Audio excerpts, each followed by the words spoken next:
तो अब हमारे जो नेशनल रिजर्व्स हैं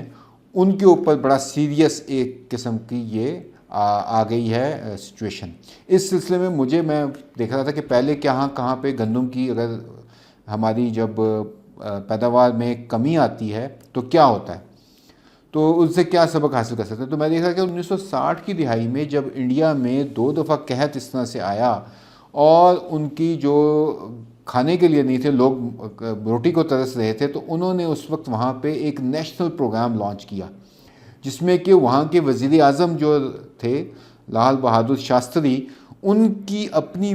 जो बीवी थी उसने वहाँ पे जो है गंदम अपनी जो रिहाइशगाह थी उसके पिछले जो कच्ची ज़मीन थी वहाँ पे उगानी शुरू कर दी और उन्होंने नेशनल लेवल पे ये प्रोग्राम बनाया और फिर अमेरिका से उन्होंने एलपी